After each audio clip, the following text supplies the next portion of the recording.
Du coup, ça va, je lâche prise et j'accepte de me livrer devant plusieurs personnes. À 26 ans, Mathieu, autiste, a fait le choix de s'exprimer devant notre caméra. Voici sa définition de l'autisme. Me concernant, l'une des particularités surtout, c'est des difficultés aussi à être synthétique dans la communication en fait. C'est-à-dire que mon gros problème, c'est que je vais m'égarer dans beaucoup de détails et ça peut vite faire perdre patience aux gens dans certaines situations.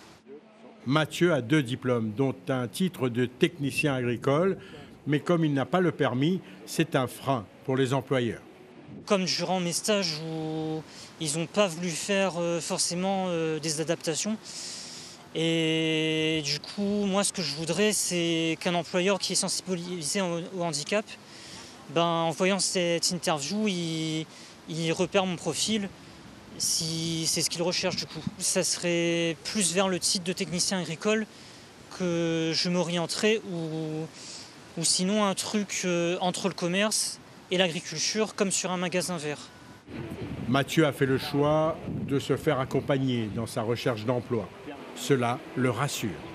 Vous avez vu, il a parlé beaucoup de ses difficultés, mais il ne parle pas réellement de ses compétences. Il a du mal à les mettre en avant. Et c'est là aussi où on intervient afin de valoriser justement toutes ces compétences-là. Nous, on l'accompagne à peu près depuis 2 ans maintenant. Et donc, il a démarré avec nous justement avec sa formation de technicien agricole, où là, on a pu mettre en place une adaptation de poste en formation et aussi en stage. Et donc, au final, le but était qu'il obtienne son diplôme et donc c'est ce qu'il a fait. Et très bien, et en plus en parallèle avec les parents qui l'a beaucoup aidé. Mathieu veut aujourd'hui que le monde professionnel prenne conscience que l'autisme n'est pas un frein à la réussite. Arrêtons de croire que ces personnes ne sont pas capables.